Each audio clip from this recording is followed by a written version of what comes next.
Great. Here we go.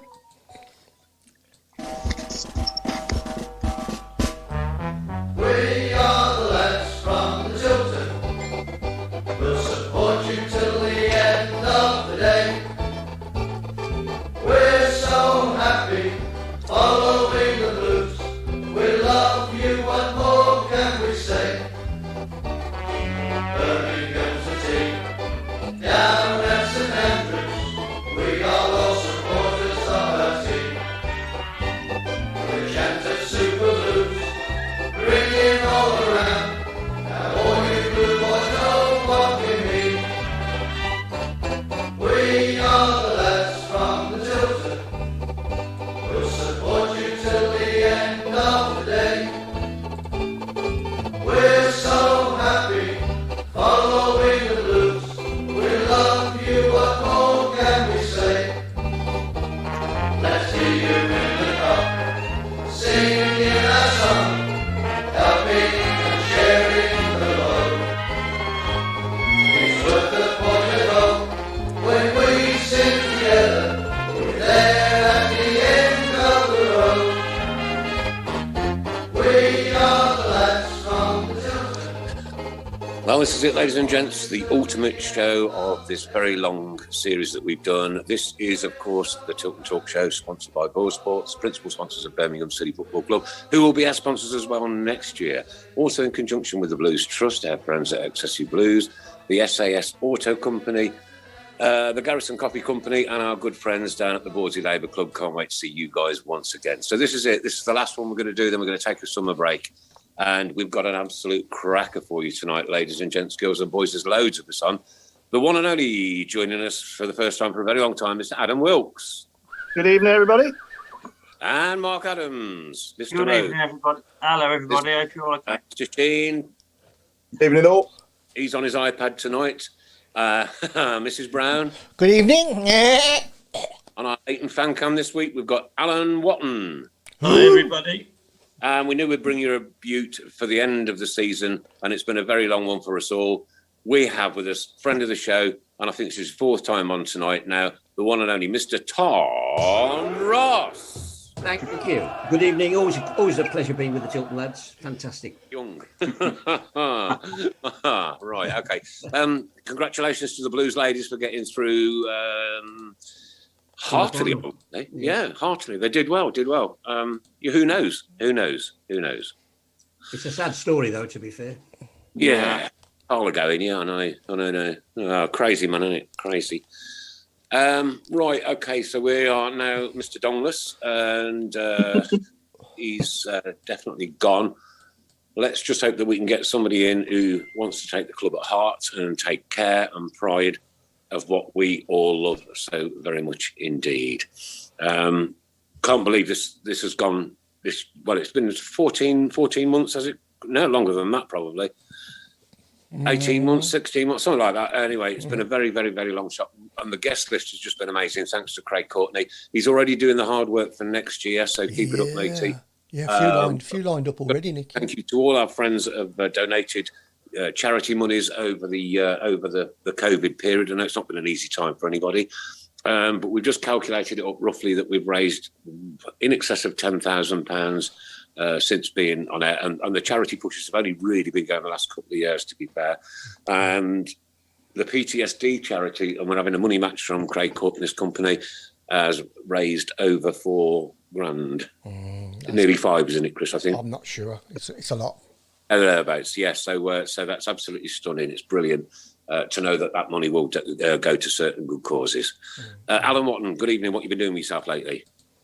Well, I had my first game of snooker today for 6 months, and I've forgotten everything I ever learned. Was you in the queue? Yeah. Hey. Oh. What's your highest break, Alan? 30. I think mine's much up.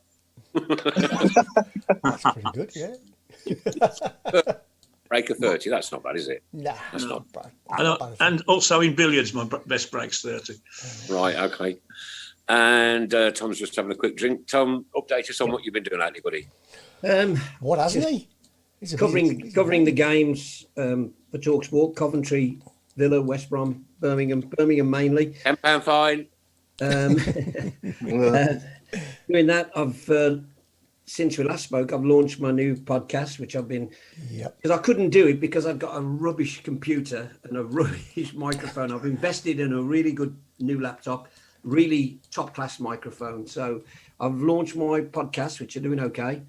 And basically, we're just getting back to some sort of normality. We've got a game at St Andrews on Thursday, the Blues All Stars first game in over a year, and we're playing at St Andrews. And I've got Craig Gardner's playing. Nice. Which will be good. And I was hoping Lee Bowyer might, but I'll wait and see about that. But this will be fantastic. So raising money, of course, for less fortunate people, which is always, not like you guys do, it's always a good thing to do. But apart from that, updating my biography as well, which the publishers have been pushing me for, and I've already broken 3 copy deadlines, trying to get it done. But I have to do it in bits and pieces, have fits and starts. So I had plenty happening, to be perfectly honest, plenty happening, as well as doing all the TV commentaries for BKB, the bare knuckle boxing, at the O2 Arena in London. Oh, right. The world champion is a fanatical blue nose who wears blue shorts. Connor Tierney from Wheelie Castle, he's the world champion. Right, Craig Court. There's a name knuckle for fighting. season. So again, Nick. There's a name for Craig Courtney for next season. Yeah. Yeah. Why not? Yeah, why not? Blues. You know what I mean? That's the only thing you have to be in it, really, Blues. Got to say congratulations to the Tilton Talk Show for successfully. And I think it was. Look, Chris, I'm going to have to give you a little bit of credit for this. I don't like to. No, I don't mind.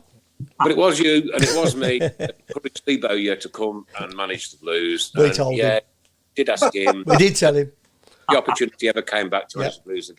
Would you? And he said, never say never. I said, see you in a week then. 1 week later. Boom. So me and Pete, we're taking it. We're having it. We're sharing it 50-50, Chris. Right? No, it's been on my mind all week, mate. Been on your mind for a I'll month. wait till he loses 3 on the trot and I'll remind you of that. Yeah, that's right. Yeah, I'm trying not to take too much credit. Just You know how thick this business is. Yeah, you probably shift the blame onto me and Paul. yeah. Oh, don't worry. I know how to do that all right. Yeah, because it is Birmingham City, remember, things tend to now and again go tits up. Can I say that? I said it, anyway. Oh, dear. Right. It's a bit strange this week because there's no football really to talk about. But what we've got to do is really just take it easy this summer. Stay safe. Try and just, not go too mad. And then let's fingers crossed that we can get supporters into St Andrews at the start of next season, because it's been like somebody removing your arms, and it's been horrible, absolutely horrible. And trying to watch it on the TV with no crowd in there, and that you're looking at St Andrews, and I should be sat there, I should be there, it's just been the worst of the worst. Awful. Not forget, of course, all those people that we've lost and have been extremely poorly on one thing and another. But from football fans' point of view, and I'm sure anybody in any sport, it's just been dreadful. Yeah. But we're not going to be downbeat today. It's the last show of the season. Upbeat we go. Okay. Paul, your week been like? What you've been doing? Paul's gone, I think. Is he there? Me. Sorry, I missed the Paul. Not bad. Just working. I had a good weekend and all that, So just working and that's it really. Yeah, managed to get out for a bite to eat yesterday, which was nice for a change. And excellent. Missing the Blues already, to be honest. What did you reckon? A club statement about updating us on Thursday about the Tilton and the Cop. Yeah, I thought that was very, very new. Obviously, something we've not had before, which was nice to see. We did have it a couple of years ago, didn't we, with Dave and Claire? We used to, yeah. We had everything we wanted, then. It was brilliant because we had all the information coming to us, and what are we doing, what's going on behind the scenes, who's working for what, and who's planting a tree where, and what have you. Everything was pretty much was good. They went because of Dong. End of story. Well, yeah. I mean, because they were getting credit and publicity for doing such a wonderful job in the community, and they were, and he thought a lot of respect for Claire. He thought he should have had all the credit. That was the problem. Right. So, Tom, should we be buzzing for the future now he's gone? Or is I think so. Yeah. I'm at. Well, there's that euphoria You know, it's like being told your cancer's cured. You've got something else, you know. It's sort of like it's a dual thing. I'm so pleased because I was one of the few that he didn't speak to because of what I wrote in the Birmingham Mail about. He didn't like the fact I called the club a shambles, which I thought it was at the time. Well, it was. No, he didn't like it, and he didn't speak at the end. But that didn't bother me. And I'll be honest with you. From day one, I've always been friendly with the owners, friendly with the directors, welcome in the boardroom. I didn't want to be his friend. I didn't want to be anywhere near him because of the way he treated people. No, I'm not talking about managers or players. I'm talking about how he treated his staff. Julia Shelton, Roger, Colin Tatham, all these people abysmally. And I'm sorry, Leicester showed on the weekend a united club from top to bottom to achieve anything. We were disunited. Yeah. That frightened of the... But he's gone, and I think that's the important thing. I don't think there'll be an appointment, if you want my honest opinion. I thought that as well, yeah. I don't think there'll be an appointment. I'll tell you why. Certainly not in the immediate future. I think Lee will run the football. Mr. Zhao will oversee it. And you've got his senior managers running the club side. Does he really need anybody in the middle? I think the senior managers are good people. You've got Lee Bowyer doing the job and Zhao looking over it. If he does appoint somebody, then people are saying it's going to be Chinese. I don't accept that. I think it could be. With Mr. Zhao there, it could be somebody who's in touch with the fans, can communicate, all the things Dong wasn't. He can bring the club together again. So in the interim, no, but I do not think necessarily it'll be somebody from China. Well, I mean, boys are up for the chat. Yeah. I was going to say, somebody of the ilk of like Mike Wiseman, someone like that. Do you think he'd be a good appointment? He'd be a great chairman. I'm not too sure he'd be a great chief executive because he's got his own business to run. So, and I speak to Mike all the time. And I mean, I think there's a man at the club who could do it, who's already turned down one CEO job somewhere else. That's Ian Dutton. Ian could do it. He loves the club. He's responsible for all the money, and he's had an increase in revenues during the pandemic, which takes some doing, by the way. So he's done that. He's got the staff people, the staff like him. He's got everybody working. I think that side of it, leave Lee to do the football side and buying new players with Mr. Zhao, and Ian to run the club side. That would be my ideal, if I was honest with you. That's how I see it, because I talk to him a lot, and all he does is talk about what he could do to improve it and what he could do to improve it for the supporters, not for the sponsors, but he wants it to be a better experience for these. And you've already seen this week, we've had a communique about what's happening. Unheard of. I wonder what's changed to make that happen. I know Ian myself. Tommy's a great guy, and he'd be perfect for it. And he's bright and intelligent, and he's waited long enough. He's been at the club a long time, earning his stripes from being in the sales department to running the sales department to being the commercial director. The sponsors adore him. Every week he goes box to box to say hello and make sure people are okay. We have a the former players. He comes and speaks to people. He's got listen, I don't know. All I know is if we're talking about somebody with the club at heart, the fans at heart, and a desire to work all hours to make it tick, then he's your man. Yeah, 100%. Here says Tom Ross, and I think that's seconded by each and every single one of us. Can I just say, I've already had some things through on social media saying, is the All-Stars match on Thursday open to the supporters? No, I'm sorry. I was going to minute, Tom, actually, It's still under COVID restrictions until the FA say differently or the EFL say differently. So I can't even bring family members of the players or just the players are turning up, and that's it. Yeah. Who's it against, Tom? We're playing the great box holder who sponsors the Former Players Association. We get the pitch once a year, and we're playing them because they sponsor us. They keep us going and allow us to buy computers for disabled children and this sort of stuff. So they do a lot for us. Phil Walsh and his crew. His dad, funny enough, Phil's dad was the kit man at Blues. When they were at Sedgmere. Yeah. So we're playing them, and even I've had to say to him, you can't bring all the people you want, only the amount of players. And I mean, I've had to get a list. We've had to let the club know who's coming. Oh, it's just like the first team, to be perfectly honest. But it means that we can say our thank you to one of the sponsors. I think there's games almost every night at the club at the moment. Another question, Tom, is Blues TV cover it?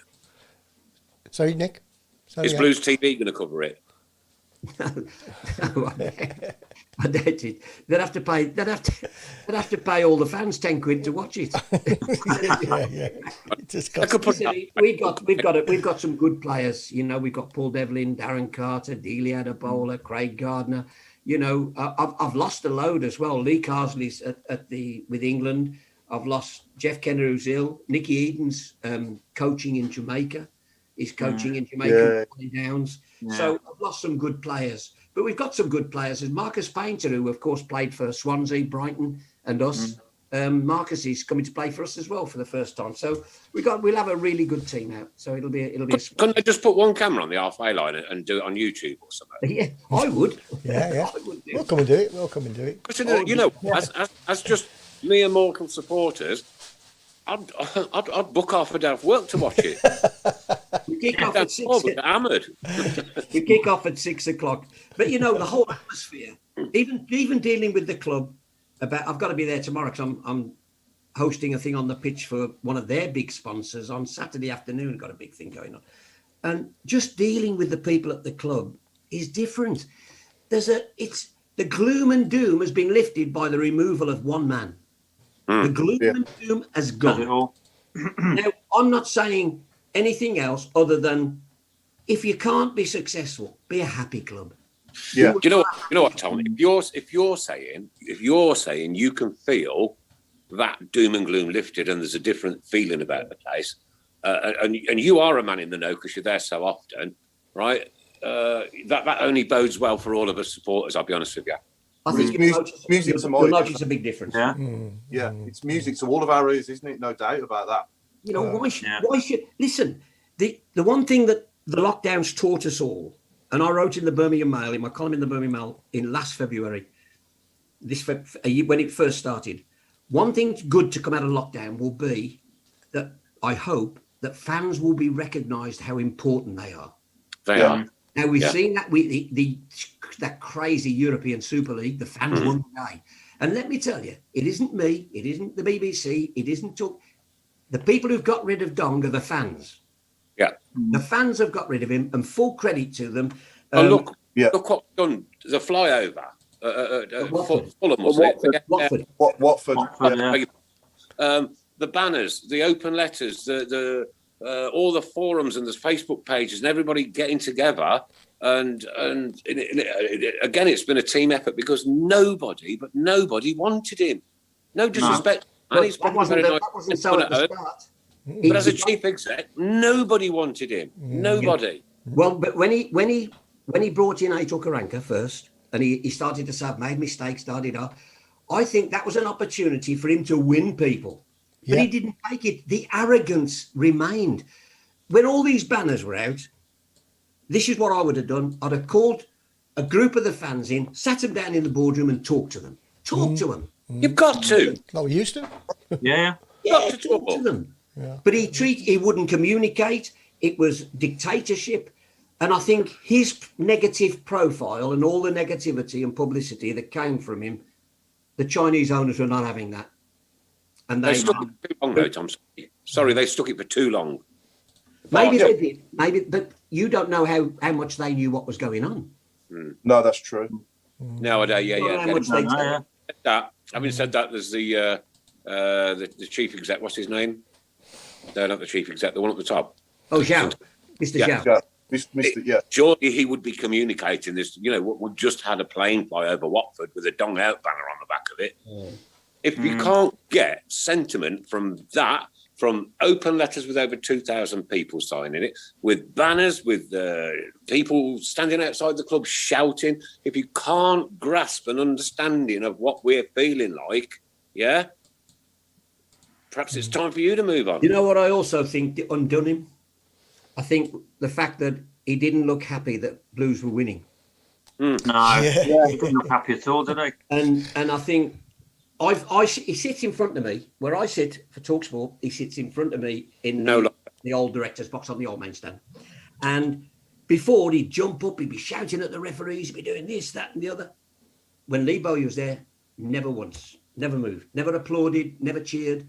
And I knew that he was angry. He didn't want Lee Bowyer to succeed, in my opinion. He didn't want him to succeed. All selfish desires of one man caused us all that much trouble. Sounds like he was just full of his own self-importance and massaging his own ego all the time. Maybe. I don't. Well, as I said, I don't know him that well. No. I mean, you know, he was. But whenever I've sat next to him at a do, and if I'm honest, he was charming. You know, but it was like there was. I know you all know. You know when somebody's being nice, or when they're being warm, or when they're just putting on the show. They're being false.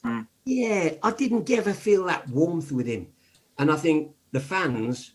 I've full credit to the fans, and they'll have my undying gratefulness, because to get rid of him, and I didn't think it would happen. I thought he was untouchable with the Chinese. Just shows you how wrong you can be. What got me was when he moved his office down to the training ground. That was that for me. But it wasn't his office. The training ground was not his office. It was Mr. Zhao's office. The sign on the door. The sign on the door says chairman. But he was in there acting Mr. Big Time with his tracksuit on the touchline and all that sort of stuff. Something, by the way, Lebo, you would have none of. No. Well, it's great to hear this, and it's great to think now that it's all, you know, hopefully a massive dark cloud. Well, it sounds like it has happened. A massive dark cloud has gone, and you know, we can move forward now in a much more positive way. Yeah. What we've done is get back to square one. I mean, we haven't really. Time will tell, won't it? You know, the rebirth of the blues in my lifetime has happened 100 times. You know, there doesn't have to be phantom pregnancies most of the time. 90 in Chris Brown, I'm an 86 in mine. Yes. We're looking upward. You can't dwell on the past. He's gone. He's over. He's finished. And I think we are wasting valuable time talking about the Muppet. Yeah, 100%. Let's find out more about you, Tom. Anyway, I want to know what started you in doing what you do. Anyway, take us back to the beginning. Who spotted you and who gave you the opportunity to be a broadcaster, etc.? Well, I tell you, was it Trevor Francis was the big influence? All right. Really? Okay. I was at home one day in Sutton. The phone went. Hello, Trevor Francis here, and I've gone. I thought it was my mate. I went, piss off. Out of it. And it was Trevor. He said, Jeff Greaves, tell me you're into music. Who was our commercial director at the time. He said, can you come over to my house and we'll go through the records and play? I went, yeah, I couldn't believe it. And he told Jeff Greaves to employ me as the pitch announcer playing the music. So I did that. And the next step then was somebody said, look, on the mic, you sound all right. Go to hospital radio, learn your trade. Yeah. So I went to hospital radio, and then I was there a bit, and Tim Russon gave me a job at BBC Radio Birmingham, as it was then, covering the Birmingham City game. And my first game was Blues against Ajax, 1978, August the 7th, pre-season friendly. So I covered that game for BBC, and I'd been there a while, and I got a call one day, and a voice went, hello, meet me at the D Club. Tony Butler. I met him at the D Club, and this is the God's honest truth. His first words were, right, tomorrow, Stoke against Blues. That was the interview. So I went to Stoke, and it was 0-0, March the 28th, 1981. So I went there, 0-0, and I thought I'd done a good job. And the following day, I was playing at football at Tally-Ho for the BRMB team. And I've gone in the dressing room, and all the players are there, and George Gavin, all the lads, and I felt really chuffed with myself. And Butler looked up and he went, if that's the best you can do, piss off back to I'll edit that bit out. For me, I honestly thought, now, I realise now he was testing me. Was I going to crumble and cry and go home to my mum and say I'm walking out? But no, I went, I'll show you. Yeah. And that's what he was after. Yeah. That's exactly what he was after. And the rest, as they say, is history. Fantastic. Yeah, I mean, growing up all through my life so far, supporting the Blues, you know, you just memories of just listening to you after every game, you know. Yeah, Extra M and Adam George Gavin on a Friday evening. George Gavin and you, yeah. Tom, I know I've mentioned this one before, right? Blues fans used to ring up on a Friday and go, can I speak to Tom? No, speak to me first. You're not speaking to me. The Blues fans did it deliberate, and we loved it because it created that little atmosphere between us, which it turned out to be in the end, before he left BRMB, true. We didn't get on. But at that time, it was part of the wonderful atmosphere on a Friday night ahead of a game. It's just wonderful, just amazing. Yeah. And the sports forums as well, the sports forums that you've done over the years, stick in my mind as well. You know, I remember Barry Fry at the Sedgemere going back to the mid-90s. That was just brilliant that night. Oh, yeah. Well, it was, I mean, before then, we did one with Dave Mackay at the, I think it was Yardley, maybe the Yardley ex-servicemen, with Dave Mackay. The first question, George does all the intro. Here's Dave Mackay. Let's go. And I was a gun mic then. I had the microphone. I was standing next to this guy. Let's go to him. Hello, Bill here from Acock Screen. Dave, when are you going to piss off? That's 3 of them we've had now. That was the first thing. Excuse my language. That was get the blink machine out tomorrow. Oh, no, yeah. But that was what happened, you know? And it was like, good grief. That was my introduction to the forums, but they became legendary. And the best one, though, for me, one of the best was with David Sullivan and Karen Brady at the Austin Sports and Social. We got 700 people in the room. It only holds 500. We got 700 in, and we turned down over 3,000 applications. Wow. That was about 94. It should have been the Danroos. They'd only just arrived at the club then. Yeah. Just arrived at the club. And then, you know, that was stood out. I think when the one with Craig Gardner and Liam Ridgewell 2 days before the Carling Cup final was just, that was, I can't remember where that was, but it was special because there was that much, I'm looking at the Blues fans who were singing Keep Right On, the happiness in their faces because we're going when I was them. It was no, Tom, that wasn't happiness, that was anticipation. Yeah, that's right. They're going to Wembley, you know, and I just loved it, mate. It's been a wonderful journey. And the one thing I miss most now is that doing the phone-in, if I'm honest. Phone-in. Oh, yeah, we all do. I'm doing Trevor Francis at the Speedway Sports and Social, Barry Fry. I'm doing Martin O'Connor, Paul Tate, Paul Devlin at the Midway Sports. So I'm still doing the forums. Yeah. But I'm phone-in. I miss that interaction. Yeah. Oh, all right. We all miss that. You there, gentlemen? Chris, can you organise a phone-in session on a Friday night? Oh, that'd be great, wouldn't it? Oh, God, don't we miss that? So miss that. After the stars of the show, the Blue Noses. They're the stars, Blues fans. Yeah. After the game, oh, that was great. Brilliant. It used to be fantastic. Lee, the Baggies fan, amazing. Yeah. Oh no, yeah. Oh, if ever you got chance, go onto YouTube and put in Lee, the Baggies fan, and somebody has put it to rap music. Oh, really? Okay. It's absolutely hilarious. Great. It's a good laugh, Anya. Now, I know I've told you this before, Tom, but I think you've got on mute, Tom, to be honest with you. Yes, because my dogs are barking. My son came up from Dorset. I live in Utah in Staffordshire. He came up from Dorset for a couple of days. He was chatting away to him on Friday night, and I says, we've got Tom Ross on a Monday night. And he went, he trod on him. Yes. I don't know if you remember that, but that was a foul against Nicholas Zigic, right? And you said he trod on him 9 times because Luke remembers it to this day, bless him. And I got caught up in it, mate. I can't do other things. My producer sends me stuff, and funny enough, now I'm doing the podcast, I get all my old stuff, and I cringe at some of the stuff, you know. Oh, yeah, but it's right at the time, though. You're in the moment there, Tom. Yes, in the moment is exactly the words, and you don't realise what you're saying.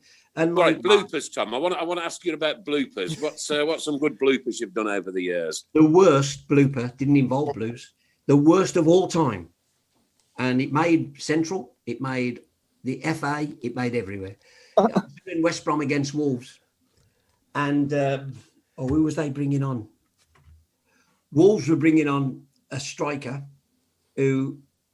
He was hopeless. I can't even. His name will come to me in a minute. Steve Bull. No, Bully was great. I've got Tom Bomber Brown. Great news for Albion because he's useless. Him. Literally, his first touch, he scored. Oh no! And I got dog. No! Nick Hancock, who did he had me on that program, midweek Sports Central thing that he did. The Stoke fan, wasn't it? Stoke fan. And I was so embarrassed. And the reason felt like that. And when I told Mick McCarthy, who was the manager at the time, Mick said, "No, you're right. He's useless." So I had the manager's approval, but I felt guilty. And you know what? I've never done it since. Never done it before. I shouldn't have done that. That was wrong. It was wrong of me to do that. And to be fair, I went to the player. His name will come to me in a minute, and I apologised to him. You know, big man. Yeah. We're talking mid-2000s, Tom. Yeah. Yeah, it was. Yeah, it'll come to me in a minute. Trying to think who played. Bothroyd. Bothroyd, Jay Bothroyd. Jay Bothroyd, yeah. He was useless. Tom. He was useless. I went and apologised because it was the right thing to do, because I was unprofessional that day, and I realise it. Do you know what? Even when we're doing this level, it is so difficult sometimes to not be unprofessional, like, you know, to make that ultimate mistake, and you've really got to stop and think. I mean, this is going out literally live. We've got no 5-second delay, no 10-second delay, no nothing. What we say is what we say is what goes out, and that's it. And you do have to put yourself on the line and say, look, you know, I've got to be really careful. I mean, we were talking about, you know, I know we weren't going to discuss it, but we were talking about Dong a little while ago. And Steve, you've brought him up again. I know. £10 fine. He who shall not be named. You get what I'm saying? You have to be so aware of what comes out of your mouth. Absolutely right. Yeah. Didn't he go on? And it's hard, isn't it, when you're passionate? It's hard. It is, yeah. And when you leave. Tom, he must have heard you, Tom, because he went on to win an England cap. Yeah, but hey, I'm not being funny. So did Michael Ricketts, so don't tell me that. I was going to say somebody else, but I won't now. Chris? But listen, I shouldn't knock them, because any player that wears that England shirt even once should be really proud. So I'm having a laugh, really. But you see where I'm coming from. I was unprofessional. I apologised to the player. And the second blooper also involved Wolves. Me and Matt Murray were doing commentary on a Wolves game, and we used to do it for their house TV and for their website. So they take our commentary. Right. And at halftime, I was supposed to unplug it at halftime. Well, I forgot.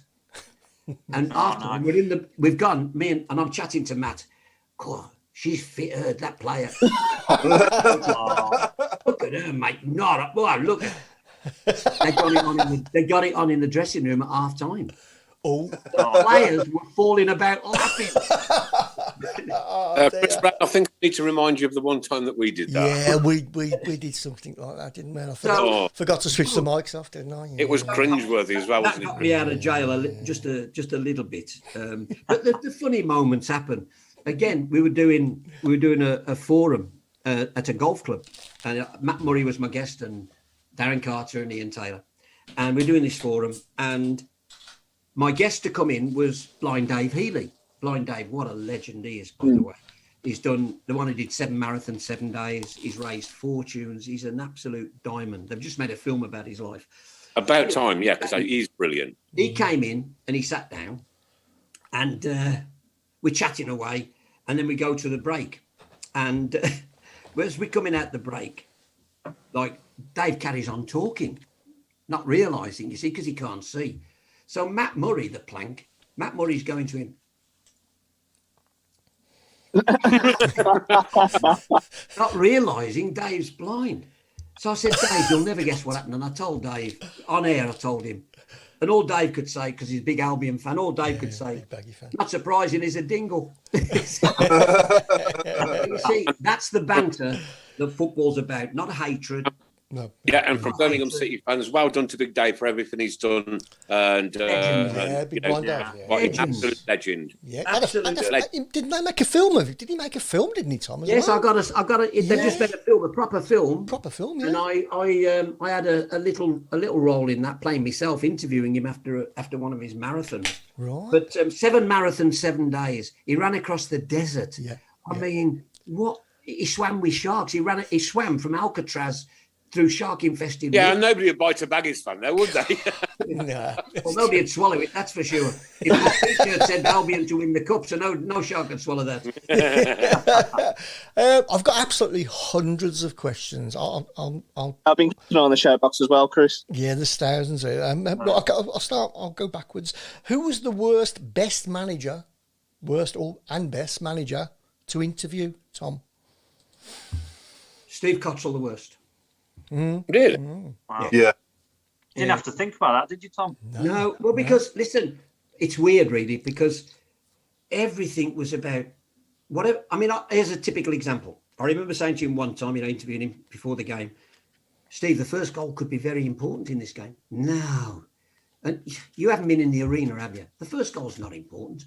What is important is the amount of goals you get. So I went, fair enough, that's your opinion. Made me look a bit of a dick. Anyway, the following day, I interviewed him after the game. And he said, I think Blues had drawn 1-1. And he went, first goal was vital. And I've gone, are you taking the peel? What? That annoyed me because he didn't treat me with respect, but he was expected to be treated with respect. And I didn't like, but funny enough, a week after he was sacked, I got a call at home and he was on the phone for an hour chatting away like we were best pals.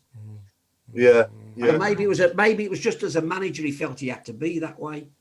That was the thing. Ron Saunders could be acerbic. I got on with Ron, but he could be really, Ron was worse when they'd won. He was better when they lost, Ron. John Bond was great. I've not had a problem. Willie Bell was a bit weird, if I'm honest. Right. I was just a bit, I wasn't sure about him. Sir Ralph was Sir Ralph, wasn't he? Speaking in that plummy voice. He was just Sir Ralph. What you see, But all of them have been, Steve Bruce was magnificent. Alex McLeish, brilliant. Lee Clark, fantastic. Zola was fantastic to talk to. Harry Redknapp. Listen, we're all doing a job, And I like a man who will answer the questions. And if you don't want to answer it, he won't stop you asking it. He might say, I don't want to answer that, or I'm not going to answer that, but he don't stop you asking it. Yeah. And I think that's the important thing. Put it another way, were there some managers more cooperative than other managers, would you say? They've all been brilliant, Yeah. Honestly. That's good. I think in the modern game, for example, Houllier could be an absolute nightmare if he had one on him. Remy God. I mean, Tim Sherwood. Oh my God, he was a handful. I remember having a row with him when he said, my players don't give a monkeys about the FA Cup. And I went, and I remember saying, that's the saddest interview I've ever done. And he was talking about the Premier League money and all that sort of stuff. And I realised then the game had changed beyond recognition into what we know. Yeah. Luckily, they've got Dean Smith, who's great to talk to. Slaven Bilic was wonderful. Nuno's a nightmare at Wolves, if I'm honest. He don't want to talk to. He don't like the press. He don't want the press there. End of. So I don't go there. But generally, they've been good as gold, if I'm honest. Really good as gold. Did you ever get to interview Brian Clough? I was going to say about Clough, yeah. Right. Yeah, I did. I remember because I used to it wasn't part of my job, but I used to, when I'd finished doing the tannoy, I used to have to go down to the dressing room and take the managers to the press box to meet the press. And I remember knocking on the door. Mr. Were Clough, you terrified? No, Mr. Clough, could you speak to the press? And he was brilliant, young man. I don't talk to him. Thank you. Shut the door. He was absolutely brilliant. And I mean, he was for me, Cloughie, and Bill Shankly was brilliant. Bill Shankly was just amazing. He would treat you like you were a proper person. Bill Shankly. You are, everybody else is, and that's how we treat everybody on this show, without a doubt. So it's the right way to be. If you treat me right, I'll treat you right. No airs and graces. You know what? I've only ever been slightly overwrought once, and I know I've said this many times. That was when I interviewed Joe Gallagher, because my dad took me to my very first game and he played in that game. And then when I interviewed Joe, I'm sitting next to that man that my dad said to me, keep your eye on that number 5, keep your eye on that number 5. And wow. I mean, for me, brilliant. Goosebumps. Yeah. I had the same with Blues. If you remember the video that came out, the VHS video, The History of the Blues. Yeah. I put that together. I narrated it. I worked with the people to buy the film. We bought the film from Pathé Pictorial, all the old pictures. The club have hijacked it and used it, by the way, but I won't say anything about that. But nevertheless, we did all that. And the one day, Bertie Auld was coming down from Scotland, and I'd got really, blimey. And no, not Bertie Auld, Alex Govan. Yeah. And I am like this. I am shaking because he was my dad's favourite, and and I couldn't wait. And then I interviewed him, and he suddenly started singing "Keep Right On" the video. You can see it. Yeah. And it had hairs on the back of my neck. And when we finished it, I said, Alex, I got to tell you, my dad, you're his hero. I said, the reason I'm a Blue Nose is my dad came from Scotland, from Glasgow, and he came to Blues because of you. He could have gone to Villa, but he came to Blues because of you. And he went, oh, what's his name? I said, Tommy.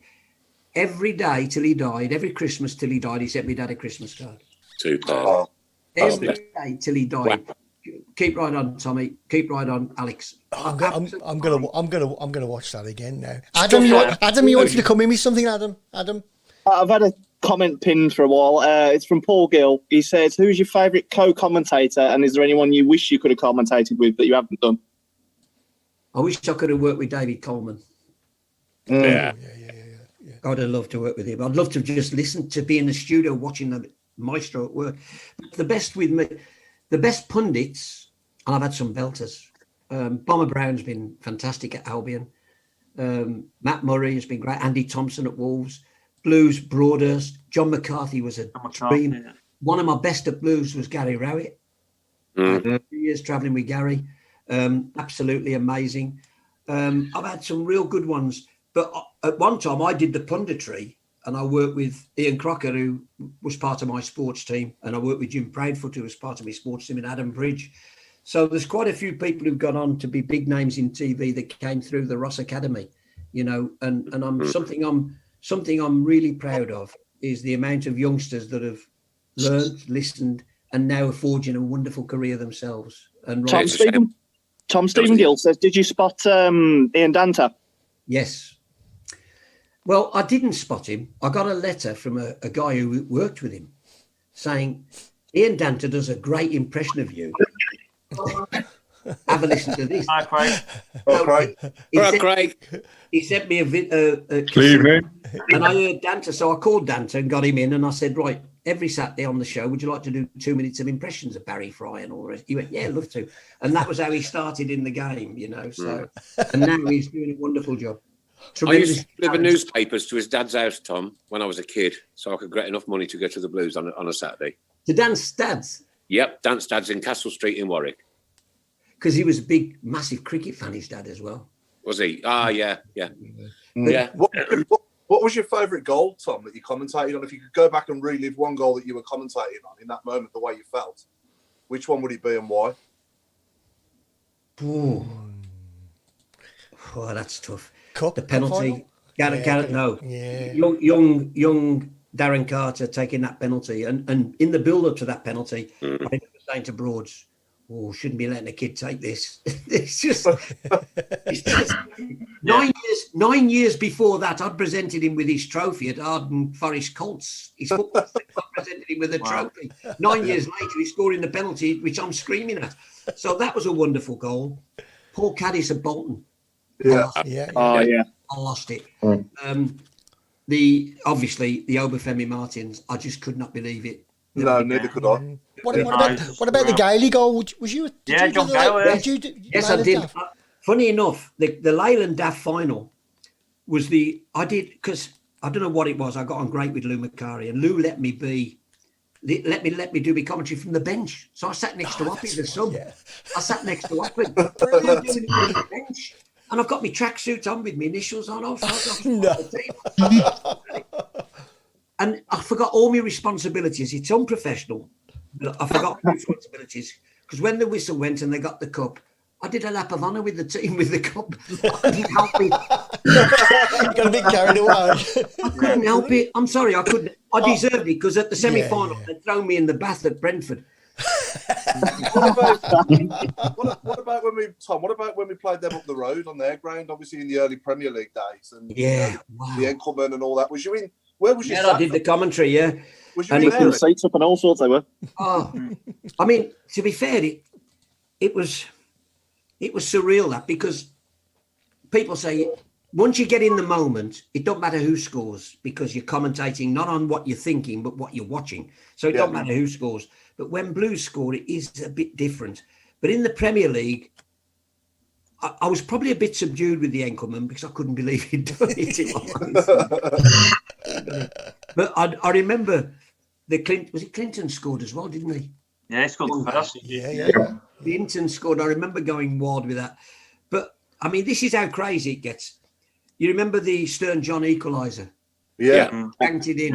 Yeah. I never scored it. I never passed it. I didn't get an assist. I got programs, scarves, rattles, everything thrown at me from the crowd in front of me.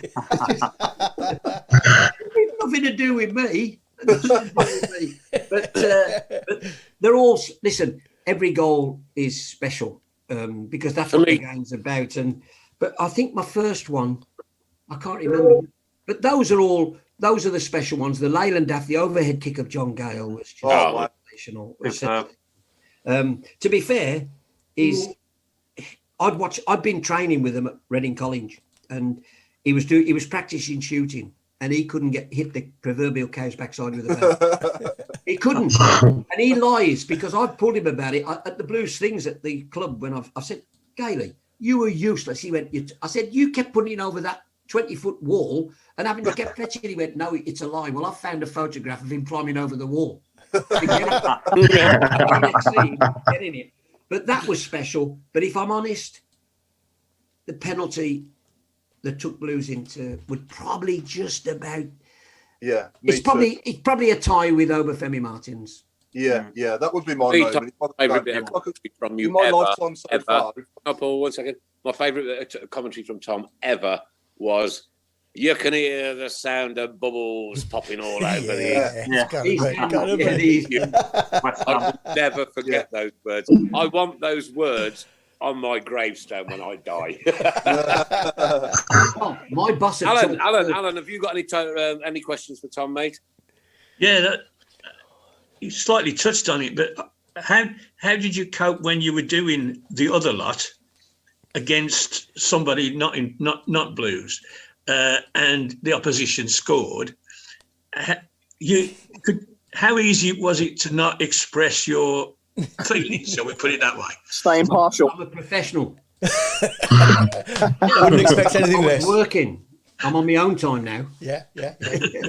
No, but listen, I have no hatred because I've become great friends with a lot of ex-Villa players and ex-Villa managers. John Gregory is a really good friend of mine.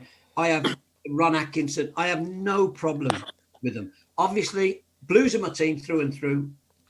Absolute, to the day I die, it will be Blues. But do I want Villa to lose every week? No.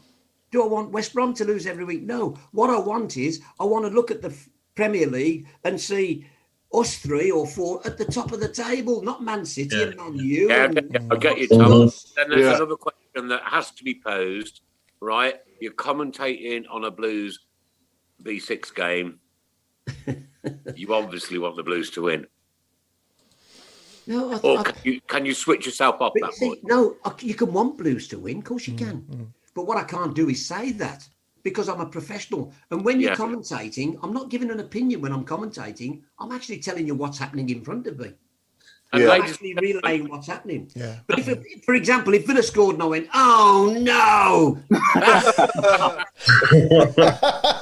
then yes, you'd have a point. But that isn't what I do, you know. But how do you manage, though, Tom, to heighten the tones of this when they score? Yeah. Because, it's a goal! It's professional, isn't it? Because, listen, every time you go to a football match, I watched the other night, and who did I see score? It was an absolute Tielemans, Leicester. Oh, brilliant. I would have loved to have commentated on that. What a strike that was. So you get caught up in the moment for any goal when you're a commentator. But in my heart, I'm Blues through and through. You know, to be fair, I'm not a glory hunter, am I? No. That's not fun. Tell you what, I think that's where you get the most respect from all Birmingham City fans, is that you are one of us through and through, like you say, and there's no airs and graces on you. You are what you are. You get what you get. You see what you see. But ladies and gentlemen, let me just tell you this, right? If you think Tom's job is easy, next time there's a game on the TV, turn off the volume, get your 2 lists of your players in front of you and try it, because it is more difficult than anybody can imagine. And one that I did, the Blues ladies in the Champions League semi-final, and the guys from the BBC and TalkSport, they would just behind me in the press boxes, and they were going. Have you ever cocked it up, Tom? Have you ever cocked it up when you got players wrong, or You need a whole program. It is easy to sometimes the art is sometimes Blues have got the worst floodlights in the Championship. Yeah. Even opposing managers. Paul Warren said to me, the Rotherham guy said, no, he said, we know if we cross it from this side, their keeper's going to struggle with the light. I mean, this is you go to Wolves and Villa, West, the light is amazing. Derby County, amazing. Blues, shadows, it's not. So sometimes when something happens in the area and it's a bit, and I'm not really sure, I keep talking till I am sure to see who's celebrating. That's what I do. You elongate the celebration of the goal. In the Premier League, it's no problem because you've got replays on a TV screen. We haven't got that at Birmingham. There's no TV screens, nothing. Right. What you see is what you do. And it's the same with West Brom when they're in the Championship. So with that then, Tom, right? Okay. How do you go around the country and remember so many names of all these players and then just switch on at the start of a game and you've got it? That's only professional commentator I'm talking about, Tom. But I can't even remember what I did this morning. Well, what I do is I have both teams. I get all everything ready. Both teams, their last game, what they lined up the last game, so I know what changes are being made. I put alongside their name how many goals they've got this season. If there's a little special note on loan from Man U, all goes in there. So I've got it there if I need it, and that's it. Then it's there, but I tend to try and follow the game, and I know. If it's the right back, it's pretty much going to be Maxime Collin. If I know it's the left, you know what I mean? That's how I'll work it out. But it comes with experience, mate. Like anything else in life, I'm sure the man who did the first heart transplant does them a lot better now than he did the first one. It's good. I get that. It's a meeting, and I can't remember anything. So some of my early ones, I'm sure, were horrendous. If I'm honest. I'll have to look up if I can find them. I remember your commentary on Kenny Lowe's goal against Charlton. The non-league Glenn Hoddle. Yeah. I thought Barry was trying to butter him up, but he was actually right. Okay, I'm going to bring in Craig Courtney right now. Craig, can you give us updates on the shirts and the football card, please, buddy? Yeah, so we've got 26 numbers left now on the card. So anybody that wants to go, £2 to go, 3 for a £5. We'll try and fill that card tonight, and then we'll do the draw if we can before the end of the show. But if not, afterwards. You mentioned at the beginning the amounts of money raised so far. So yeah, we're not far off £4,000 now in total since we started the lockdown. Amazing. Is that including the one that I've got here, Craig? It is indeed. Yeah, Nick, it's including all of that you've got as well. How do you play? How do you get paid? Well, Sharon's going to have her hair dyed bright blue. She's got about 800 quid for that. How do I pay to get on the card? How do I get one of these numbers? Oh, you just say so and then just send a £5 in the post. Yeah, it's on Just Giving, isn't it, Craig? Oh, is it on Just Giving? Indeed, yeah, Just Giving. Yeah, just go into our page, Tom, and it's on your page, right? Yeah, it's on our, I'll have a go. I'll have a go. Yeah, have a go. And what's the prize, by the way? It's a good prize. What is it, Craig? It's if you can't remember. It's the signed shirt from the 2006-2007 promotion winning squad. Yeah, it's a great one. There you go. Now that is worth having. Right, put me down for a £5 worth. Chris, I'll send it in the post. Yeah. And I'll take the same and I'll put it on Just Giving this evening. Brilliant. We've also got this. We've got another shirt that's coming up soon, which was sent to us from Marlon King, which is Marlon, yeah. The one behind me there. It's fully signed. So we'll do that in the off season as well. Try and raise a bit more money. Yeah. There's a funny story to that shirt, isn't it? There is a funny. Oh, yeah. There is yes, maybe Not Craig. one we got sent. Go on, Craig. Explain. Tell us what happened. Tell us what happened with the shirt. Well, we asked Marlon to send us a shirt for the charity money, and he was fantastic. He straight away said, "Yep, no problem." Was he the one going through his bin, showing us all the shirts in his bin? Yeah. It was. And after that, he sent us through a shirt. We got all excited. We thought, fantastic. It's all nice and signed. Yeah. And then when we looked at it, it was a signed Nottingham Forest shirt. So we had to send it back to him. The wrong one. And the Nottingham Forest fans would have got a blue shirt, wouldn't they? Yeah. Oh yeah. I remember opening him thinking, no, I don't remember this one. I don't remember this crest at all. Yeah. So what we'd like to do, guys, is get that football card filled tonight. 26 quid. Right, Tom, you've had a 5. I've had a 5. So that's 16 quid left. £16. That's just 3 of you putting a fiver down, or 16 of you putting a pound down. All right, or just come on. Let's get it filled tonight. Let's get it drawn tonight. Live on the very last show. Let's get it drawn tonight. Yeah. 25 minutes. We go on to let's go on to Alan now on FanCam and tell us a bit about obviously what got you into blues to start with, and obviously I know where you sat for the best part of 10 years of that time, because he was literally in the row in front of me for 10 years before I moved up to behind me. But yeah, give us a bit of an insight into how you started going, Alan, and what your first game was and that kind of thing.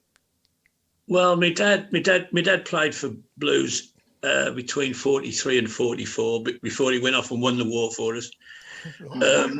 And when he came out, he married my mum, and he played a few reserve games, which he had a nasty turn on a frozen pitch in Watford, and that was the end of his professional career. But he played good amateur football after that. Mm-hmm. So he used to tell me a story when I was a lad, about his second game was at that other place against that other lot. Yeah. But it was Birmingham's home game. And he was a centre forward, my dad, and he was up against a bloke called Mush Callaghan. Tom will remember him, yeah? I don't remember seeing him, but I remember he's revered at Villa Park. That's right. Well, he had a face like a bulldog chewing a wasp. He really was an ugly man. And apparently, the old man went past him and he gave him, you're trying to be clever, son, you'll end up in row, whatever. Well, my old man took no. He wasn't frightened of anybody. He was only 18 at the time. Anyway, got a long story short, he scored the winner. Oh. And I beat the B6s 2-1. And he once said to me, when I was a kid, I used to have a sort of soft spot for them lot. He said, but after he played against them, he couldn't stand them. So that was a sort of family tradition. And the thing that got me going to the Blues, funny enough, was the Jeff Hall incident, because I was nagging my dad to go, and I got, again, Tom will remember this. Everybody, when Jeff Hall died, it was such a shock. Mm. He 2 days after he played, he was taken ill, and 2 weeks later he was dead. Mm. And everybody, and I got dragged off to, have me jab and everything. Oh, yeah. And my first games were about 3 or 4 months after that. And there was Jeff Hall memorial games and whatever. And the first game was a friendly against Valencia, and we lost 3-2. And I remember the old man dragging me out 5 minutes before the end to get the bus, the 58 back to Sheldon. Yeah. And I was. Well, we could score, we might equalise, and I hated it, but we always had to do it, because if we didn't, you'd be in a queue 40 yards long to get on the bus. But obviously, when I got older and we started going by car, I've never left early since. Even though I live in Sussex now, and I've got to get the train by 5:30. I'm waiting for that whistle to go at the top of the stairs, and I'm gone. Because it's only 4.5 hours. That's a good old journey, that is. Oh my God! And if I don't get the 6 o'clock one, it's 11 o'clock before I get back here. So that's sort of it. I mean, like Tom, I've seen Blues play in eight different decades. I go back to Bertie Hall, to Jimmy Harris, and Terry Hennessy was my first big favourite player, and I really was upset when they sold him. He was the Jude Bellingham of his day. He was wonderful. Terry Hennessy. And we've had sort of ups and downs over the years. And the thing was, we've been in a few troughs in my time, but we've always come back. And I spoke to people I know around the country really when their clubs, and I said, don't worry, because I've got a friend who supports Blackburn, and they was in a bit of a mess. And I said, don't worry, because people care. People care about Blackburn Rovers, and people care about Birmingham City. And all this garbage we've been through, you know, the fans, as you say, the fans got rid of Mr. Dong because there's people that care. I mean, we've in the 60s, we've gone from 4 cup finals, winning the last one in 63. 65, we went down, and we went down big time. We were like we were in the last 18 months, gone without a trace, but something changed. Coombs came in, you got Stan Collis as manager, and suddenly a couple of years later, we were always in the promotion race. We got in the semi-final of the cup. You go on years later, the back end of the 90s, when we're, you know, desperate.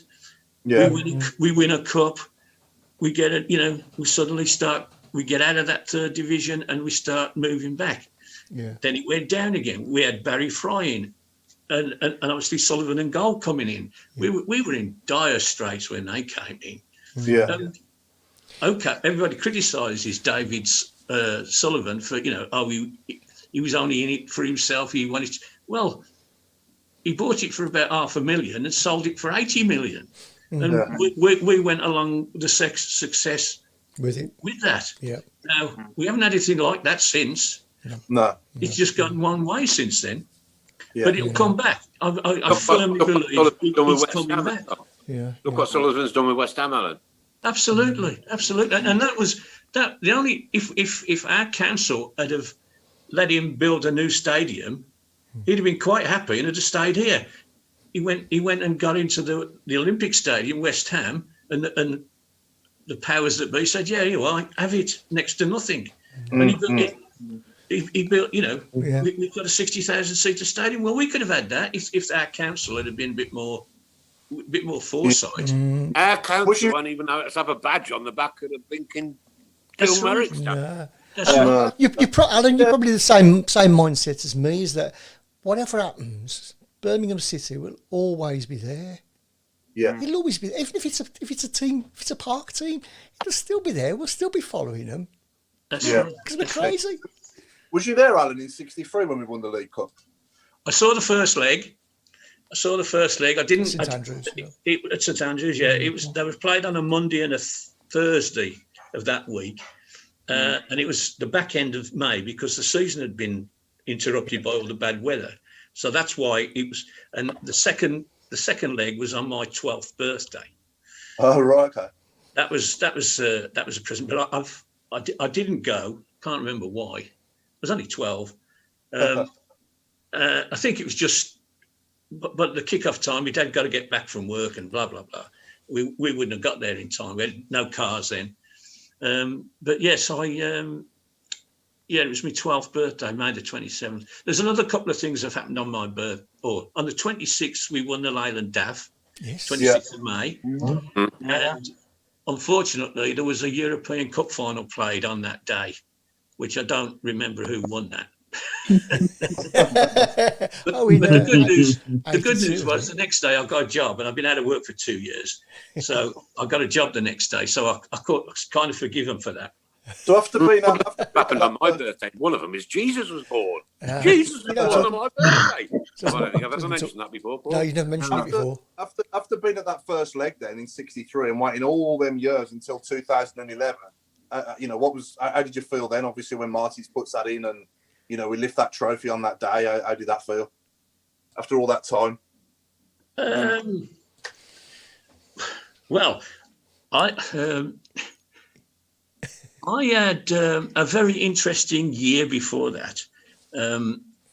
I won't bore you with the details, but somebody promised me that my lifetime wishes would all come true. And I had a granddaughter. Other things went on, and that was the last. That was the last part of the jigsaw. And I almost thought, well, I told you so. But it was an amazing. I tell you what was also. I think the European trips were the thing that because I mean I was brought up on European football. I thought Birmingham City played in Europe every year forever. And got to the final. Swansea, Cardiff, and got to the final. That was a given. And actually to play after all that was really great. And I went on. I didn't go on all of them, but the away trips. I always wanted to see Blues play abroad, and I used to go on the pre-season tours, which is not the same thing. But that night in Madeira, in Portugal, we're all there and keyed up, and the cloud comes in, you can't see the pitch, and you're thinking, oh, we've come all this way, it's going to get called off, and of course it blew away, and it was just magic, and there I am sitting with Jasper Carrott and a few other well-known people because I went on the special plane trip. That was amazing. And the night in Bruges, I shall remember that for the rest of my life. I had a friend who was a steward at the match, and when we got there, they said the game might be off because a pipe had burst somewhere, and they were worried that there was a danger to the public. And I sort of looked at him, and I looked at this 8,000 Birmingham fans coming down the road, and I'm thinking, well, I better not call this off now. And I think the police said, well, we'll take the risk because we can't have this lot. Call the match off. And of course, as you say, the rest's history. I always say my most memorable match was the Ipswich semi-final. Oh, yes, and I think you were a couple of rows behind me that night. Yeah. And that goal of AJ's, I never ever tired of watching that, and I keep waiting for him to clear it. The goalkeeper, he's going to get his boot behind this in a minute, and he's going to clear it, and he doesn't. And I think of all the rubbish that we had to put up with all my life, that summed it up. A stroke of luck at last. Somebody smiled on us, and they can't take it away. And the noise Alan, Alan, so right there. They cannot. Nobody can take away those memories, mate. And they've been bad, and they've been good. That's what it's all about being a Blue Nose. It's a long, long road. We'll never, ever, ever get to the end of it, no matter what. But I tell you what, you always keep right on. Yeah. Absolutely. We'll have fun getting there. I wish somebody had told me how tired and weary I'd bloody get. Great Courtney. Tell us about next season. That's going to be season 11 of the Tilton Talk Show. It is. And what guests have we got lined up so far? Oh, can he say? Is he allowed? Only what you can say. Yeah. Secrecy too. Cool. Some aren't We'll give you a couple of inklings then. So we've got Wade Elliott, who has agreed to join us. We are catching back up with Frank Cadrew after he was unable to meet all of us before. And we've got a couple of others who, should we say, are in the pipeline, but to be confirmed. Okay, and what's going on with Radio West Midlands at the minute with yourself? So I've obviously they've closed down for the season, but hopefully we'll be back in touch. And Daz has mentioned about going back next season. Thanked us all, in fact, for our input across it, not just myself. So it was a joint effort. So you're on the payroll yet, Craig? Craig, you on the payroll yet? Or no, I'm waiting to get on yours first, mate. Get along, Craig. Years, buddy, don't you worry. could be a long wait. 11 years I've been waiting. All I've had is a T-shirt with 5 stars on it. Don't forget wasabi peas. Oh, Craig, God, the highlight for me, Craig, has got to be you saying "Funbelievable" on air. Oh yeah. Come on, Craig, give us the lowdown on that. What we said. Well, the challenge was set, wasn't it, with the different words that we come up with during lockdown, and Paul's word of "funbelievable" was it just had to be got into a conversation, and I managed to get it into the interview, talking about the Roberts throw and saying that it was unbelievable that it became a danger rather than, as it was before, a laughing joke. That's how I just glossed over it. He never. It just goes to show, doesn't it? Daz wasn't listening. No, he glossed over it totally. Yeah. He completely missed it. Craig, a little mission for you. Next season, invite Daz on. Yeah. Invite Daz on. Right? He's a Wolves fan, though, isn't he? How he sits in Tom's seat and we'll do He's a Wolves fan, isn't he? Or is he a Baggies fan? I can't remember now. He's Wolves, yeah. He's Wolves. Wolves fan, yeah. No. Is he a ding? No bother. Nah. Forget it. Forget that. Tom, do you reckon you could get Funbelievable on Talk Sport? It's a word I invented when I was in my pals, and I'd had a few bit. When something is that unbelievable, you're actually laughing at it. Like Enkelman's moment, for example, that was Funbelievable when he was like funny and unbelievable. Let me tell you, this season, watching Blues, I've said it a lot of times. Yeah, that's right. It has been unbelievable at times. Thankfully now, there's a little bit of light at the end of the tunnel. You know, it still depends what they do in the close season. If I'm honest, yeah, and it may be a long tunnel, Tom. Yeah, there's a glimmer of light there. There is. Remember, before with Dong, that light at the end of the tunnel was a train coming the other way. Now, or some get with a torch bringing you some. We've got couldn't even see the tunnel. Yeah. Listen, he won forget the last two games. He was trying kids. The 8 before, won 5, drew 2, lost 1. That's fans are saying that's promotion form. You've got to be realistic here. Over a season, that wouldn't have happened. That would not have happened over a season. So they need to strengthen. Now, the big test, and he said to me, he said, look, the way the game is at the moment, I can pick some real good bargains up, free transfers. And he's right. There'll be some players out of work that are really top players for our division. And that's what he's going to be looking at. He's going to be looking at getting some real, genuine bargains that can make us competitive. Tom, do you agree with who's been shown the door today? Oh, good question. I was going to talk. Yeah, I think so. I don't think there's any. Yeah, listen, they weren't good enough. And listen, I was again, and this is part of the reason I was criticised by Dong and by Richard Speakman. All those Spanish players that come in, it was pretty obvious we were not going to do nothing with them. It was just different. They were coming from Spanish second division teams, but they were the club, not the club, but Dong dressed them up. Like the goalkeeper, Real Madrid keeper signing. Behave yourself. He'd never played for Real. You know what I'm saying? Yeah. So the reality is we put pressure on them and they just weren't good. Villalba was one, wasn't he?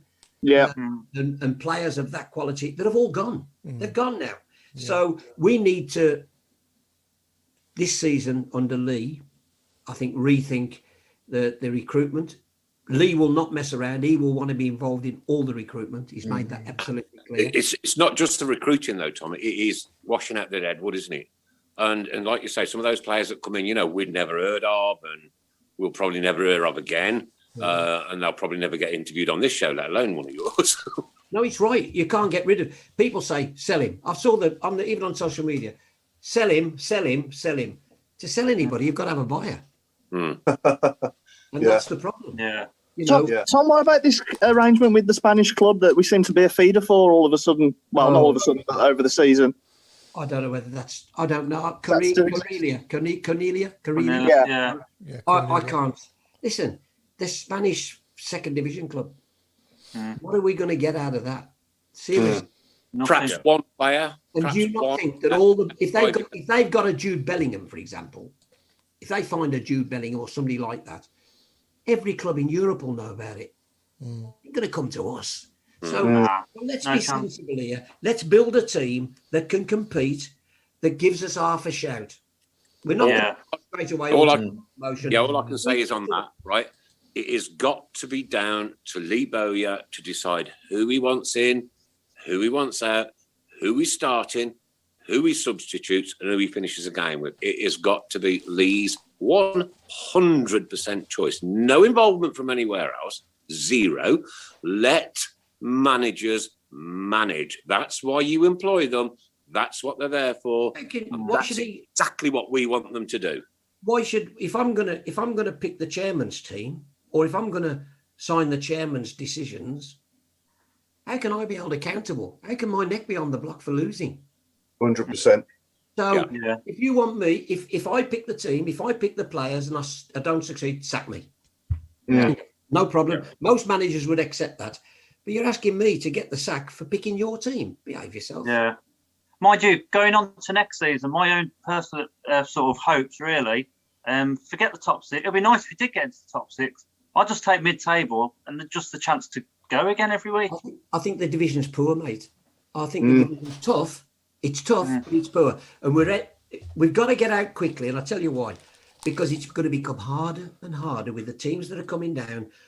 This season could be the same 3 that came down going back before we get through. So, you know, you've got to be, if we're not, eventually the 3 that come down will be the 3 that go back and the rest of us will be, we've got. Especially with the ridiculous parachute payments that are out there. Yeah. I'm sorry, for me, Tom, if you get relegated, you're relegated. You don't get paid for failure. Yeah, but you can't do that because the reason they can't is that when they're in the Premier League, they pay Premier League wages on a contract, and that contract might last 2 years or 3 years. So the 3-year parachute allows you to pay the wages because that's not the player's fault, and he could make clubs go out of business. I hear what you say. One of the players' faults that they've got relegated. Yeah, but even if they accepted a drop in wages, they cannot cope with the amount of. They go from earning 100 million minimum to earning nothing. You can't do that. Football needs to change, and it needs to change quick. Yeah, listen, we would all agree that football is and wages and all. We ain't going to change it in our lifetime, my friend. No, we are not going to change it. What we do need, we're at a stage now where to even things out, we need Premier 1 and Premier 2 with a fairer distribution of the money, so that when you do get relegated, it's not such a big culture shock. I think we do need Premier League 1 and Premier League 2. I think that would be the start. Personally, the whole Premier League thing, and I remember in 92, 93 saying that the TV money, the TV coverage, the game was in mortal danger. And it is. Yeah. The game's gone as we know it. You've got 6 clubs at the top of the Premier League. They're the stars. Same 6 that wanted to get away, by the way. They're the stars. The rest of them, even if Birmingham get promoted, they're a bit part player. That's not healthy to be a bit part player. Yeah. Everybody else is bit part. Leicester didn't it? Leicester upset it all by winning the league, and I was so chuffed when they did, like I was chuffed when they won the cup. We've got to bring sanity back. Somehow we've got to do that. Right, here's Bo the Cat making a final appearance of the season. Hello, Bo.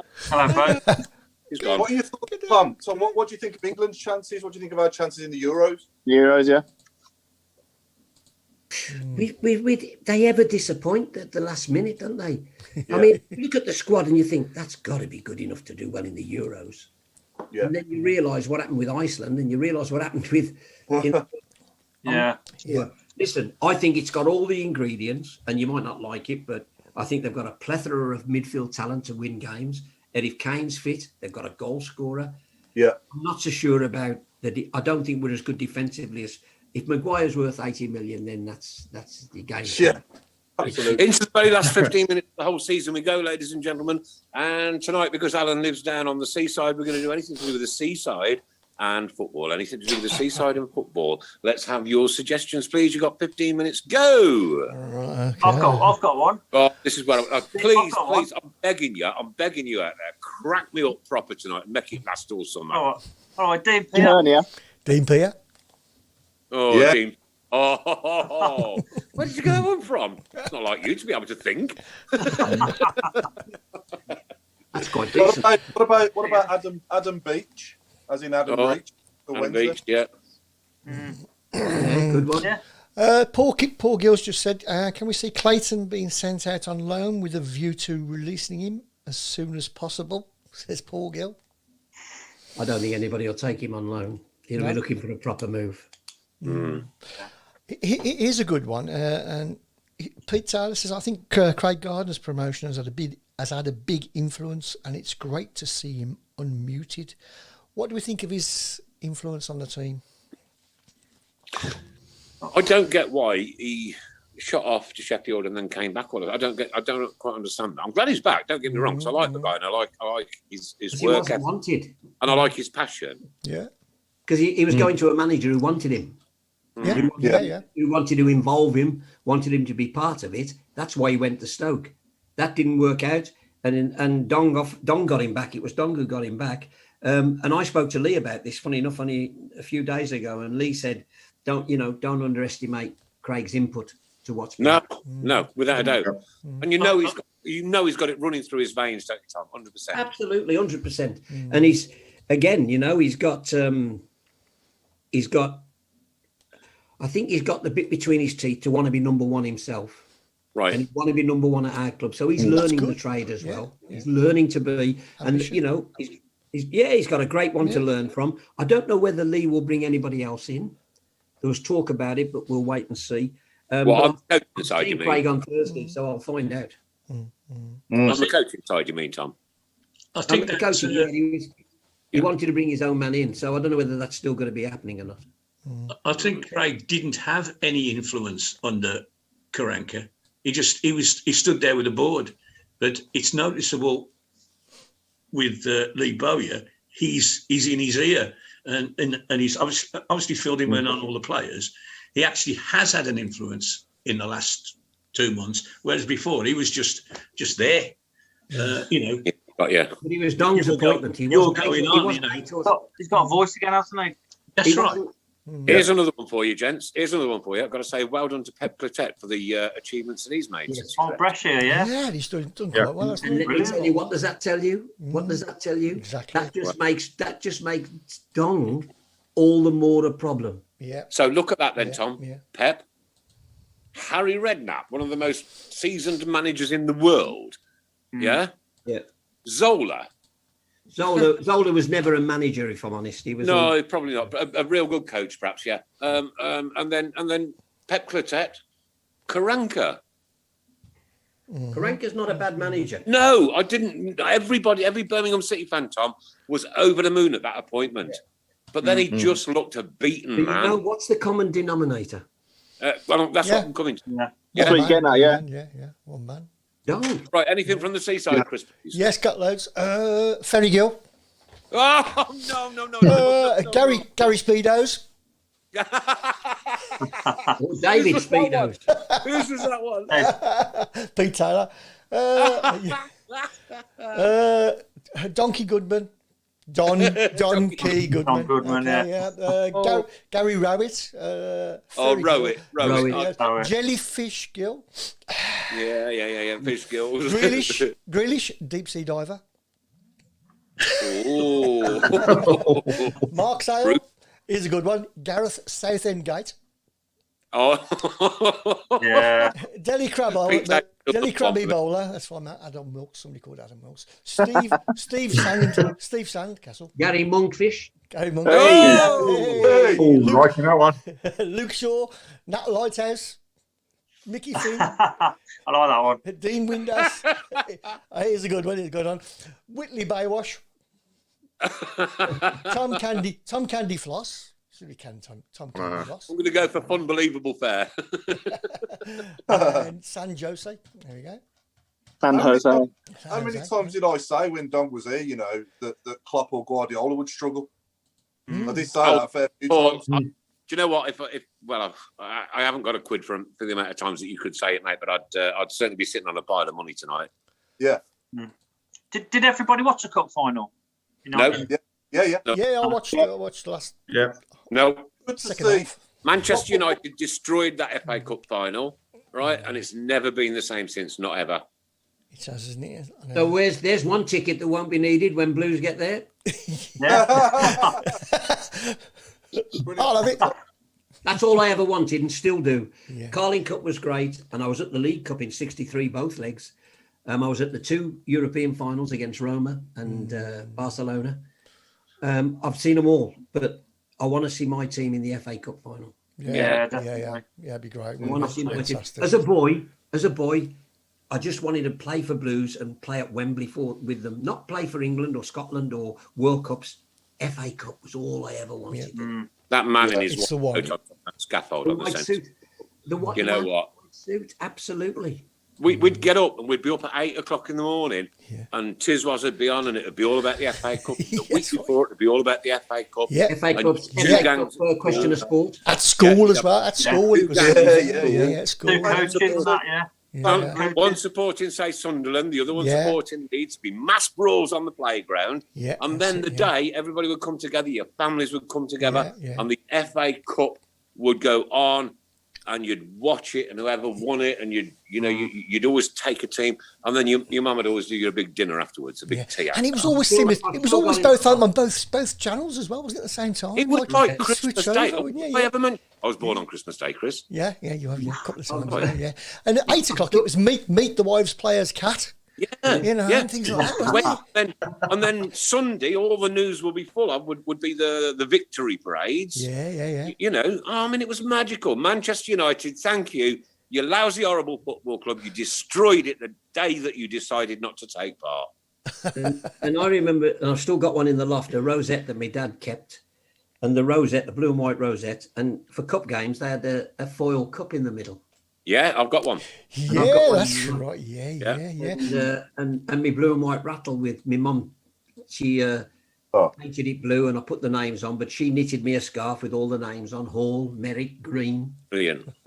Craig, I believe the card is for Craig. It is indeed. The card has been filled. So thank you to everybody's involved. Well done, everybody. Fantastic. Are we going to draw it before we close, or what? Yes, Craig? we are. We got time? We are indeed. We are indeed. Brilliant. Just very quickly, if I may, just coming back onto the cup final, I was so pleased for Gary Lineker as well after, his reaction and, the way he was after on the presenting the programme was just amazing, wasn't it? He was more a pleased. fan. He was a fan that night, wasn't he? And I can tell you now, you know me and emotion and Birmingham City Football Club. When I watched them bring the owner's son who was killed down, that was fantastic. I cried my eyes out. That was fantastic. Myself, that is what football is exactly about. And do you know something?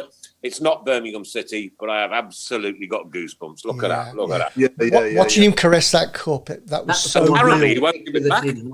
Yeah, it was. That was so He real. won't give it back, Chris. No. It felt good as well, saying that only 2 Midlands clubs have won a major trophy at the new Wembley. Yeah. Absolutely. And both blue. Right, both Craig blue. Courtney, it's over to you. We're into the last few minutes. Go on, Craig. Let's go with it, Craig.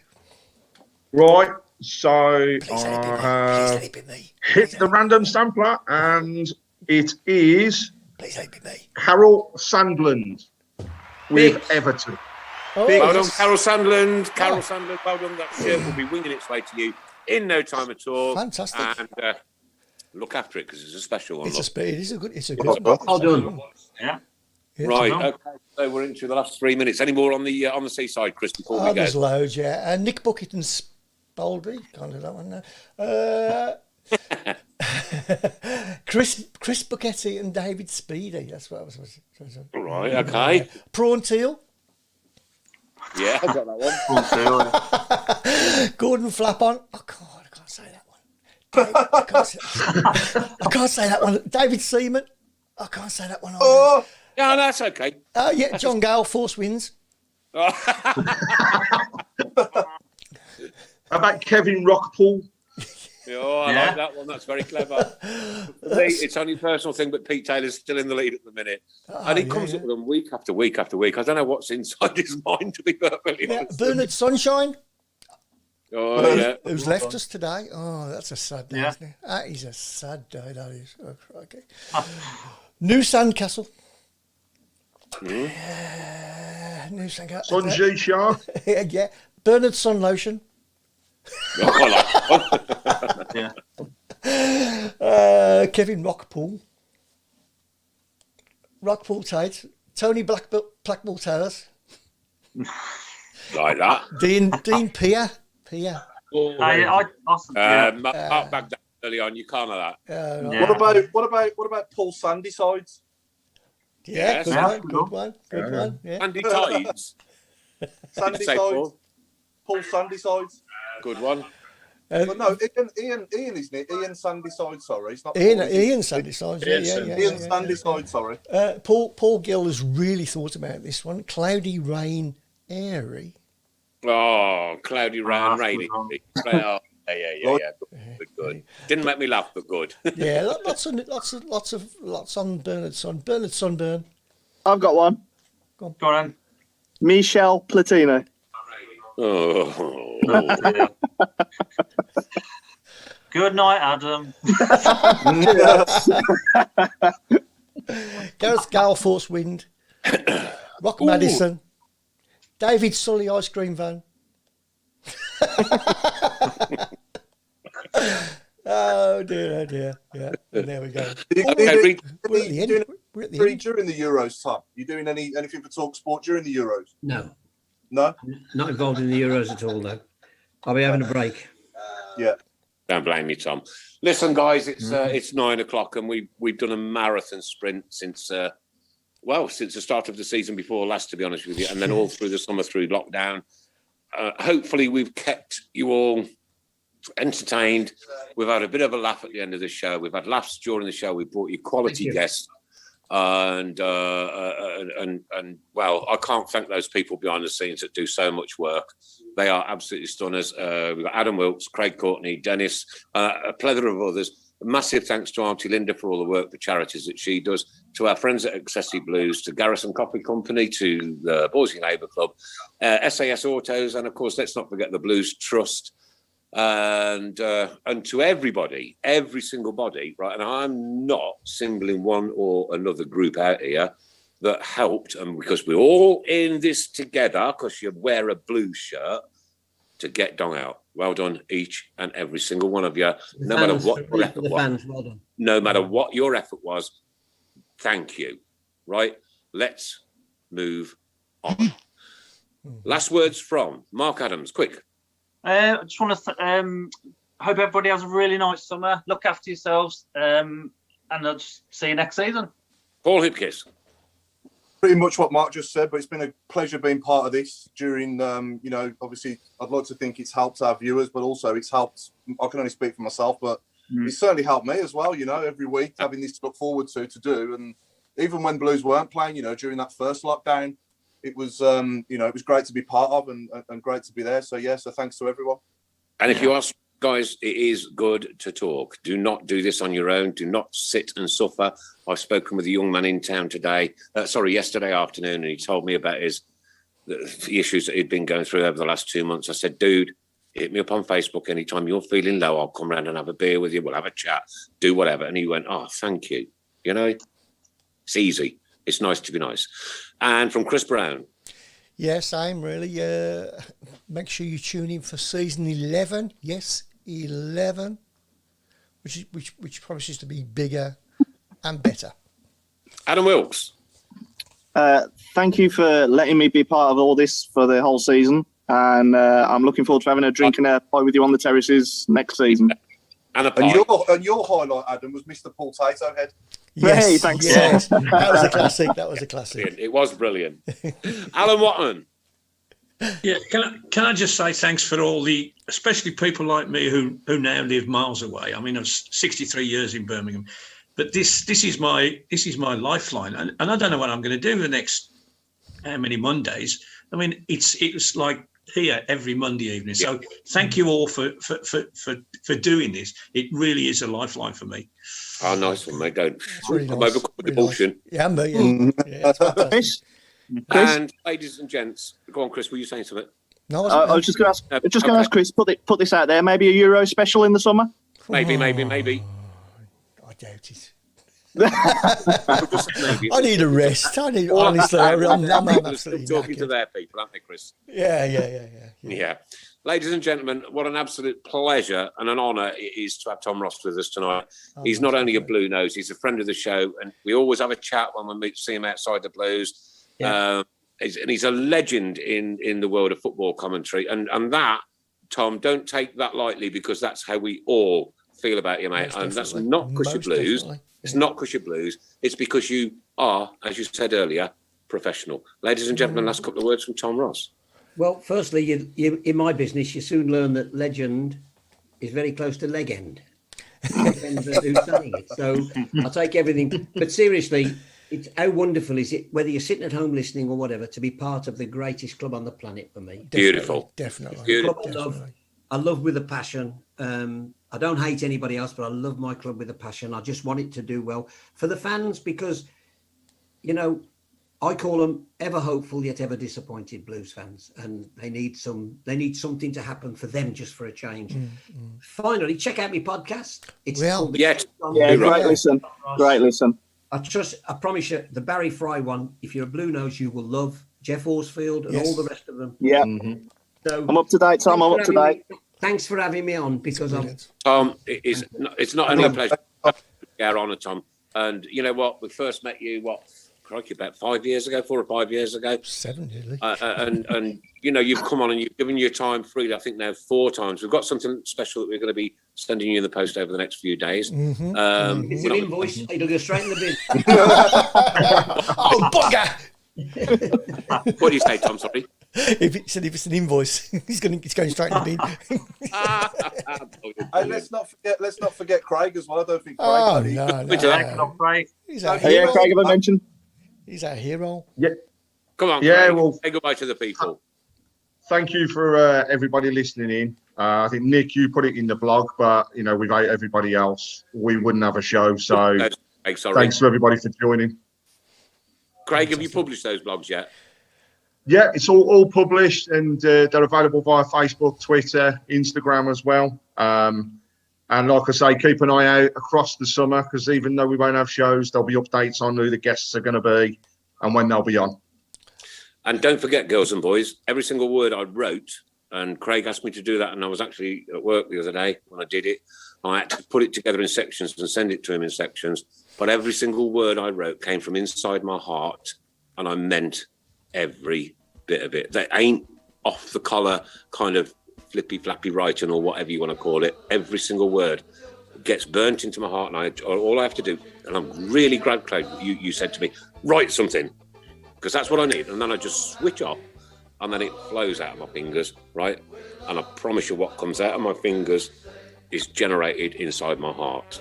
Promise you. Listen, people, have a great summer. It's been an honour for me to be able to do this, and I know Chris feels the same, Paul feels the same, Mark feels the same, and everybody else involved feels the same. Wow, this is coming up for 11 years. This is just crazy mad, because that's like 1/6 of my life, because I'll be 60 on Christmas Day. I don't think I've ever mentioned it, but I will be 60. You must have had some paper around you. Still doing one, yeah. Ladies and gentlemen, girls and boys, the Tilton Talk Show, sponsored by Bull Sports, principal sponsor of Birmingham City Football Club in conjunction with SAS Autos, our good friends at the Blues Trust, Accessi Blues, and the Garrison Coffee Company, and our good friends down at the Boys of Labour Club, where I cannot wait to have a session and sleep on your pub chairs all night long. It won't be long, girls and boys. We'll be back soon. Football will be back soon. Hopefully life as normal will be back soon. And we can all carry on like this never happened.